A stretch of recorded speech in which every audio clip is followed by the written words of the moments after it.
Hi, it's Sandra Sallin. Welcome. I wanted to talk to you about heart and soul today and beauty. And I got this idea because I wanted to tell you about my nephew Rex Wilder's book of both photographs and poetry, but it's not the usual poetry.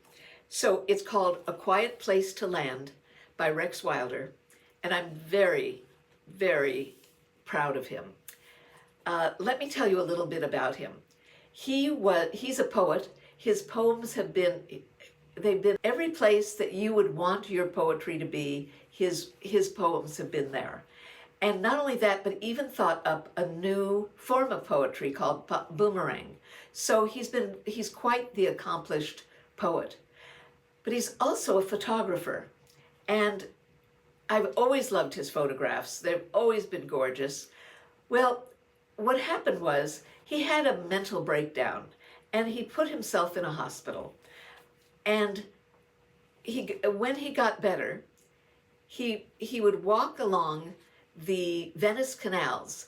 I don't know if you know about the Venice canals, but everybody talks about Venice Beach and going to Venice Beach and seeing Venice Beach.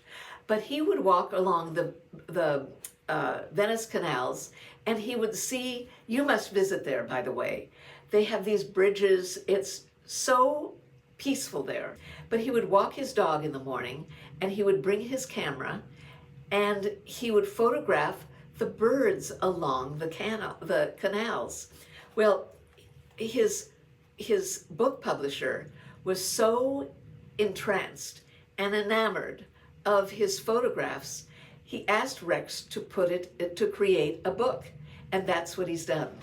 So I want to show you some of these photographs and some of the lines. Wait a second. I love this one. And what does he say? People don't look at a beautiful rose bush and ask it, what did you accomplish today? Think about that. It is what it is, and it's beautiful. One of the others. Here's one of his, what is it? I think these are egrets. I can't remember the name of the birds. If you had wings, would you still walk? And if you decided to fly, where would you go? So you can see that these are photographs and these are words that you just think about and that you sit down and go through the pages. You can see that I labeled almost every page. Oh, and I love this one also. It's impossible to be partly beautiful. So you can see that you go through, you see these gorgeous photographs with just a line or two, and it's a beautiful gift. And so I wanted you to know about this as my nephew, who I'm so proud of, and his photographs, and as a gift to give. If you don't know what to give anybody, this is the perfect gift. That, it's funny, every time I sit with this book, I just kind of, I leaf through the pages and I read, one of the lines. I've never been this happy. Say this every time you take a breath or just after. So let me read you some of the reviews. A Quiet Place to Land by Rex Wilder is your golden ticket.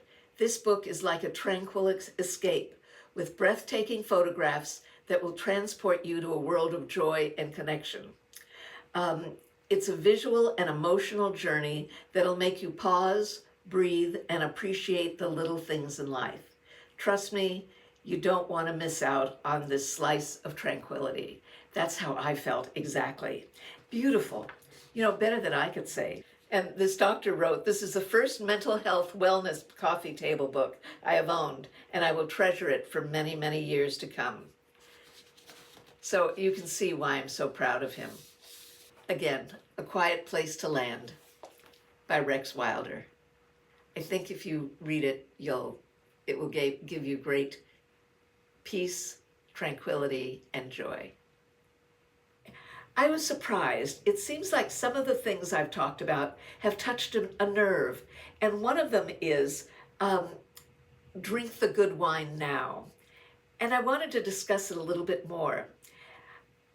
I read that line, and then I was watching, not I read that line, I was listening to that line. I knew that line. And I was watching a video by one of the, the content creators here. And she was telling me how, once a year when Sephora has a sale, she buys the La Mer lip balm. And as she said, it's too expensive to buy just regularly. But when there's like a 30% or 20% discount, she buys it. And I thought, you know what? I'm going to buy it. And so I bought this lip balm by La Mer, and I love it. It is wonderful. Would I suggest it to you? It's way too expensive. But when it's on sale, it's fabulous. And every time I use it, I think of, drink the good wine now. And I just wanted to remind you to drink the good wine now. Do something just for yourself. Do it now. Don't wait. If there's something that you've wanted to do it now. We don't have time to wait anymore. As I say, I love that lip balm. I use it all the time. I think of it as I'm using this finger because that's how I use it. So I rub it and then put it on my lips. And I always think of drink the good wine now. And that's something, as you go through your day, through your week, think of things that you could do that would make you feel good. Make yourself feel good. Another thing that seemed to touch a nerve was writing a note as a thank you, writing a note as an appreciation. Instead of sending a card that's been printed, have it come from your heart. And what I did was, because I started writing notes to people, what I did was I went to Etsy and I looked up letterpress. Now, letterpress stationery it's not just photographed on paper. It's actually pressed, and they have little dies they press. So take a look for letterpress stationery, so that when you do send, they have beautiful stationery and reasonable prices. And so they're not just a bunch of words that somebody else printed, but something that you did yourself, and that you gave of yourself. And for that person you don't know what gift to give them a handwritten note from you. A relative recently passed away, and instead of going to the market or the drugstore and finding a card that's already been printed, I wrote a note and thought of at least one line of what the person was like. Some things that it isn't just something you find in a book, but so to make it personal, that it came from you. So as I say, that those were two things that seemed to strike a chord with people. Now, another thing, thinking of gifts at this time of the year, there's a series of books, and it's by Jan Karon, Karon, and it's called the Mitford. What is it called? The Mitford series, Mitford. And if you need to have solace to the soul, you'll find it in these books. It's about a pastor and his life in this small village up in Appalachia, and it's just a wonderful series to read.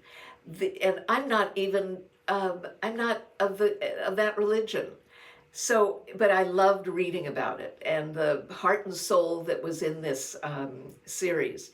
And a friend of mine who's I guess she's a pastor, and she works with people in jail, recommends these books because it gives hope, and I think we all need hope these days. So the Mitford series is a wonderful book. You don't have to get the whole series. You can get a few of the books or just read them yourself. Something else. Have you watched The Bear? Now, my husband did not. I've mentioned this before, but I've gotten so many new followers, I wanted to make sure people knew about this. The Bear is a series on, I don't remember, but The Bear, look it up. It's about a man, and he inherits his brother's restaurant. And my husband said, "Oh, I don't want to watch any food series. I don't want to watch it." But I said, "You have to watch one. Just watch one." And my husband was so impressed. It's so beautifully photographed, so beautifully acted. It's a marvelous series. And in the series, it's called The Bear Omelet.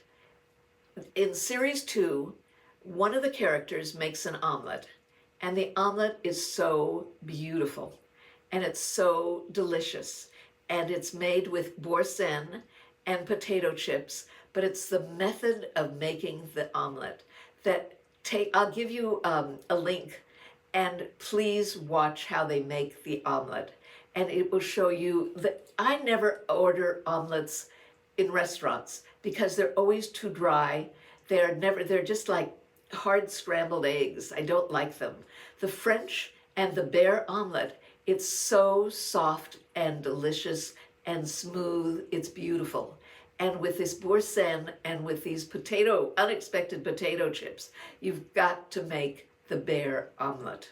People have asked me where I've purchased clothes from. And, for more mature women of, shall we say,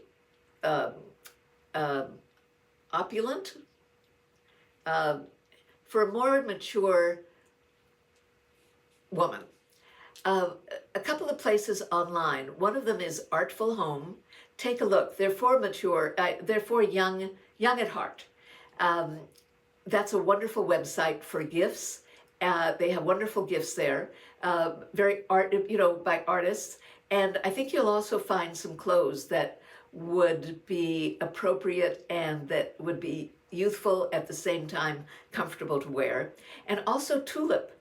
I wear a lot of Tulip tops that button down the front, and the style I've worn is Logan.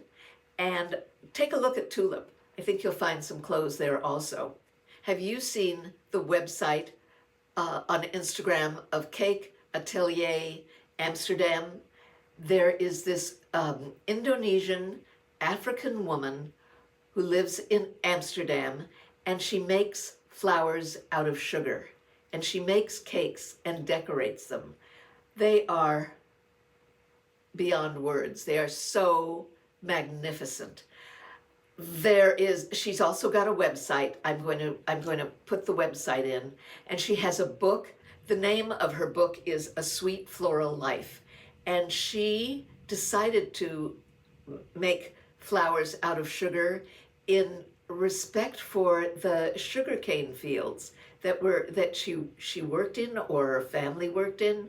Just a fascinating woman. Her name is Natasha, but it's with a J, Sadi. So very obviously it's not a language I speak. You have to see her cakes. You have to see what she creates with her fingers. And she invites people, when they come to Amsterdam, they can take a class from her, they can come and see her work. So you must look at Cake Atelier Amsterdam. And I will include the link, in the show more. The flowers that she creates, the bouquets she creates, they remind me of Jan van Huysum, who was one of the most brilliant, magnificent painters of that magic era of gorgeous, of golden Amsterdam flower paintings. In fact, my favorite one was purchased by the Getty, and you can see it. If you go to the Getty, you can see it in person. So I think that's it for today. I hope you enjoy this. I hope it gives you some inspiration for gifts for your life, for gifts to yourself, for pleasure, for tranquility. As I say, this is heartfelt.